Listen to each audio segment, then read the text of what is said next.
വേറെ എവിടേക്കും അല്ല യാത്ര. ഞങ്ങളുടെ ഡ്രൈവിംഗ് സ്കൂളിലെ കുറച്ചുകൂടി പണികൾ ബാക്കിയുണ്ട്. ഓഫീസ് റൂമും ക്ലാസ് റൂമും തമ്മിൽ വേർതിരിക്കാൻ കർട്ടൻ മേടിക്കാൻ ഞങ്ങളൊരു കടയിൽ കയറി. കടയിൽ ഇഷ്ടംപോലെ പളപളാവും മിന്നുന്ന കർട്ടനുകൾ ഉണ്ടായിരുന്നു. പക്ഷെ ഞങ്ങൾ അതിൽ ഏറ്റവും വില കുറഞ്ഞ കർട്ടൻ നോക്കി തന്നെ എടുത്തത്.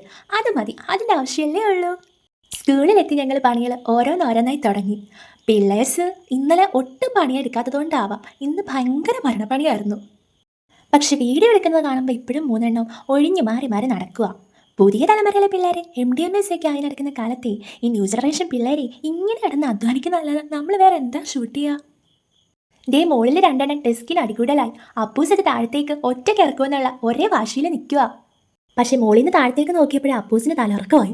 2 സ്റ്റെപ്പ് താഴത്തേക്ക് ഇറങ്ങിയപ്പോഴാണ് പുള്ളിക്കാരന് മനസ്സിലായത്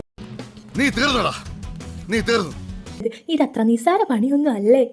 ഇതുപോലെ ഇന്നാളെ ശ്രീ ഒന്ന് വാശി കാണിച്ചതാ. 2 ദിവസം പുറം ഒളുക്കി ചെക്കൻ അവിടെ കിടപ്പായിരുന്നു.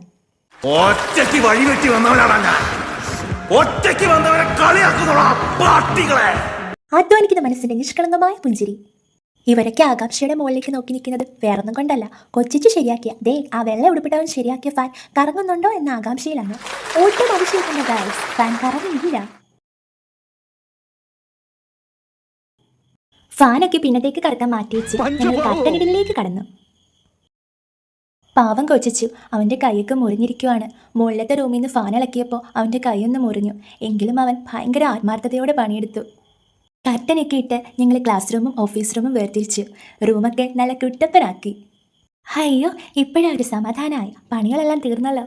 ഇനി എന്തെങ്കിലും കഴിക്കണം. സ്കൂളൊക്കെ പൂട്ടി ഞങ്ങളൊരു ഹോട്ടലിലേക്ക് വിട്ടു. വഴിയിൽ നിന്ന് എവിടുന്നോ എനിക്കൊരു പൂ കിട്ടി. അതും വെച്ചുള്ള പട്ടിഷയാണേ. പൊറോട്ട എനിക്ക് അത്രയ്ക്ക് അങ്ങോട്ട് ഇഷ്ടമല്ല. അതിൻ്റെ ഒരു മുഖഭാവമാണ്. നേരെ മറിച്ച് സ്ത്രീക്ക് അത് ജീവനാണ്. എങ്കിലും ചിക്കൻ കറിയൊക്കെ ഒഴിച്ച് കഴിച്ച് അതങ്ങ് കഴിച്ച് കിട്ടാം, അത് വേറെ കാര്യം. കൂട്ടത്തിലൊരു ചായയും കൂടെ ഒക്കെ ആയപ്പോൾ നല്ല ആശ്വാസമായി. ഞാൻ ഹാപ്പിയായി. Bye bye.